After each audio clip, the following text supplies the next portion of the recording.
Before my present facility, I had worked as a nurse at many other hospitals and facilities. A geriatric hospital was 30 minutes from my home, where I worked. I had previously worked with elderly patients, so this was not new. I have only worked at this hospital for a few weeks, and you will quickly realize why, unbeknownst to me. At the start of the night, I was working my second-to-last shift at this hospital. I worked the graveyard shift and was operating on negative sleep hours. I was assigned to the ward for Alzheimer's. This ward's patients truly adored me.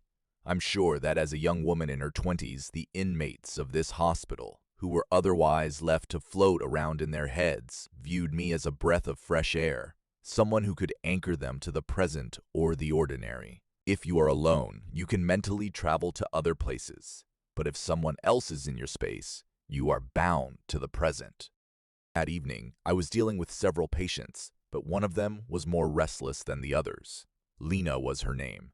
This was my first night dealing with her, and whenever I entered her room, she would tell me about the voices she kept hearing and the black-clad man she kept seeing in the corner of the room. Before my shift began, the other woman in her room requested that her curtain be drawn so Lena would leave her alone. She was a pleasant woman who smiled anytime I was in her presence, but she spoke little and was forgetful. Since I began my shift at 9 p.m., most patients were asleep by 11 p.m., but not Lena. When she summoned me into the room, she was terrified by the voices she claimed to be hearing and the figure in black who kept staring at her from the corner. I'm not going to lie. It was a little unsettling. I believe she saw and heard these things in her thoughts, and I empathized with her because I imagined them terrifying. Nevertheless, I did my best to quiet her and put her to sleep. I did not want to turn on the television to settle her down out of consideration for the other patient in the room. I reassured Lena that it's normal to breathe and relax by holding her hands. I told her she was not alone and I was always available by phone. This appeared to be effective.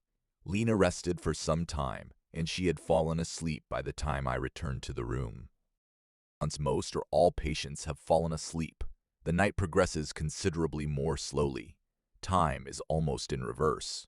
A couple of hours later, I was packing my cart with linens when I heard something in the room.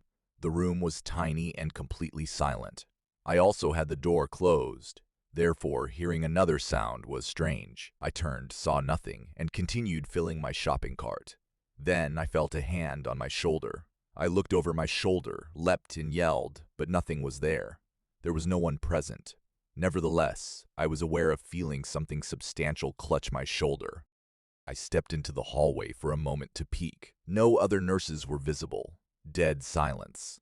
I had no choice but to resume what I was doing. I continued to fill the shopping cart until it was complete. When I turned to face the door, I dropped to the ground and began screaming with my heart in my throat. Outside the door stood a figure clothed in black who was grinning and peering through the window. My shouts were sufficiently loud to rouse the entire ward. Moments afterward, the man withdrew from view through the glass door window. As I was hysterical, one of my fellow nurses entered the room and helped me off the floor. I asked her if she had seen the black-clad man. Her answer was, "Who is this man? There is nobody else present. We inspected every room in the unit. There was no one wearing black in the room." Lena was awakened from a light slumber by my screaming, and when I entered her room, she began speaking of voices, this time the screams, which she did not recognize as mine. I asked her what this black-clad man appeared like when he smiled, and she looked at me, having observed her for the whole of the day. I followed her eyebrows descend as her expression became more intent. She inquired, "How were you aware?" Even though my heart was still beating, it skipped a beat as she stated. She began screaming and is still yelling, "Remove me from here. He is arriving." The other nurses entered the room and attempted to calm her down. That night, I was transferred to a separate ward with someone else, and I eventually went home early because I was terrified. The next day, I texted the chief nurse that my next shift would be my last, that the event had traumatized me, and that I no longer wanted to be in that building. I received the most cordial response I could have wished for. I've never been diagnosed with anything, nor have I ever experienced any hallucinations. I'm familiar with the effects of sleep deprivation, but this was unprecedented. I don't know if my mind began to play tricks on me because of what Lena told me all night, but the feeling of the touch on my shoulder and the sight of the smiling man behind the glass door matched the description a patient repeatedly provided. This was one of those incomprehensible supernatural happenings that occur once in a lifetime. I hope it was at least once in a lifetime. I contracted bacterial meningitis 3 years ago. I am a South Florida resident. I don't believe there was an outbreak or anything, so I don't know how or from whom I contracted the illness. I began experiencing unpleasant symptoms, including intense headaches, disorientation, tiredness, nausea, and loss of appetite. But when I started hallucinating, I knew I had a severe condition. While my husband was at work and I was sick in bed, I heard a youngster call Mom from the basement. We have no children. I pulled myself out of bed to call my spouse down the stairs. He did not respond since he was busy at work. My headache from standing was too severe, so I returned to bed. I heard a voice call from downstairs a second time. It uttered hello. I dialed my husband's number and screamed into the phone that I was hearing a frightening child's voice from within the house and believed I was hallucinating. After hearing how upset I was over the phone, he left work early to take me to the hospital. While I waited for him to return home, I changed out of my pajamas and had to dash to the toilet to vomit. As I was in the midst of vomiting, I heard a voice from outside the restroom. I could not discern what it might have said, or whether it sounded the same as the other voice I heard. I was going insane. I was not diagnosed until I arrived at the hospital, and if left untreated, my condition may have been fatal. The doctor informed me that the hallucinations were uncommon but not unheard of. I was injected with antibiotics immediately after my husband and I arrived at the hospital. The doctor informed me that I was fortunate to have been at the hospital so soon, as if I had waited much longer, this may have had long-lasting or fatal consequences. Given the intensity of my symptoms, my husband stayed with me for a few hours in the room, where I was told I would have to remain for a few days to a week. My husband left for home at 10 p.m. as he had to work the next day. The nurse instructed me to contact her if I had any problems. Even though I still felt dead, I fell asleep very quickly. I began dreaming of my ex-husband in the room above my bed, gazing down and conversing with me. He was talking nasty things about my current husband. He patted my head and expressed relief that I was all right, adding that he had arrived when he saw my husband leave. He ranted about how he despises and wants to murder my present spouse. He continued to stroke my forehead, then exited the room. I frequently have nightmares about my ex-husband due to the poisonous and abusive nature of our marriage and the reasons for its dissolution, which I prefer not to discuss. I awoke in a groggy, lightheaded state and surveyed the room. A chair had been placed in front of my hospital bed, but no one was seated in it. The situation was different when my spouse departed. It was still the middle of the night, so I went back to sleep. On the following day, when I awoke, the nurse was in the room. I told her about my bizarrely vivid dream, and she informed me that it wasn't a dream since my cousin had visited me the night before. I informed her that none of my cousins reside in the state. She suddenly appeared more severe and stated, "Last night, someone claiming to be your cousin, David, visited you." David was the name of my former spouse. The doctor informed me that the medications may have produced delirium, which impaired my capacity to distinguish between sleep and awareness, thus explaining why I was hearing David's words so vividly. I called my husband to inform him of the situation, and he was naturally furious and anxious. He returned that evening after work. That day, though, I texted David, asking what the hell he was thinking by visiting me and how he knew I was hospitalized. My SMS message was sent, but he ignored it. I sent a follow-up message informing him that I had heard all his threats against my husband and would engage the police. He answered minutes afterward, claiming, "I never threatened your husband in any way. I was present when I heard the news to ensure your safety. You must have dreamt about hearing things." I replied, "Stay out of my life, or I will engage the cops again." He remained silent after this. I never told my spouse about the threats I heard during my hazy, half-sleep condition because I was unsure if they were real.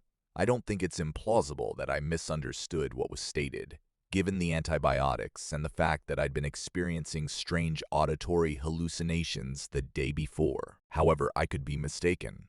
I exited the hospital the following week. Francesca and I matched on Tinder and were still good together. She appeared fantastic from the start. She had a sleeve of tattoos on her left arm and red highlights in her hair, and she stated in her profile that she enjoyed working out. One of her photographs was taken on the rooftop of this aesthetically pleasing structure with a breathtaking outlook. She said it was an abandoned hospital on the outskirts of town that was amazing to explore at night and easy to enter. Typically, a single officer patrols the vast parking area at night to prevent trespassers, but she said it was pretty simple to avoid detection. She came up with the idea that we should go there as a first date. She appeared excellent, and it felt like a fantastic alternative approach to meet someone instead of the typical let's get drinks. I drove her to the hospital 20 minutes away after picking her up from her home, which was 10 minutes away. During these 20 minutes, she allowed us to become acquainted with one another and become accustomed to one another's personalities. When we arrived at the hospital, she instructed me to park on a dead-end street hidden by tall shrubs 5 minutes from the hospital's entrance. We jumped over the small barrier, dividing the road from the hospital parking lot, and then we jogged across the vast parking lot to the grass adjacent to the entrance she claimed she always used. She showed us this damaged window in the hospital's basement. This seemed very creepy, but I signed up for it anyhow. I was delighted. I followed her advice and donned raggedy jeans since I knew I would shred them on anything. We utilized our phone flashlights. We didn't pack any additional heavy-duty lighting or anything. She appeared to be intimately familiar with the entirety of this institution. She led us to the stairs leading to the second floor. Being alone with one other person in such a spot at night was terrifying, but I had no idea how scary things were about to grow. Francesca spoke so loudly on the first floor that I almost told her to be quiet. Because of her voice, I was worried we would be discovered. We were in a corridor when we heard a door opening or closing. Something reverberated down the hallway to us. She also heard it and became silent. I asked her, "Is it typical for others to be here?" She responded, "Occasionally, but not really." We extinguished our flashlights and waited. Suddenly, we heard a loud explosion much closer to us. Both of us scrambled in the darkness. I followed her when I could barely see. We returned to the stairwell and sprinted up the stairs with our lights on. After ascending a few levels, we deemed it acceptable to resume speaking at an average volume. Francesca informed me that the police never entered this area. Thus, it was likely other explorers. Strangely, there was no indication of another light in that corridor. No reasonable person would walk in the dark. Then we heard sounds echoing from the exit stair shaft where we were. Someone was ascending the staircase. We once more scrambled. She led the way, claiming to know the way. We ran for several minutes through this building's labyrinth. I was freaking out. It appeared that we were being followed, and I couldn't decide whether I would have rather it be the police or someone else. She brought us to this small outside area. We were not on the tallest rooftop, but on the rooftop of this floor. We paused to take a breather.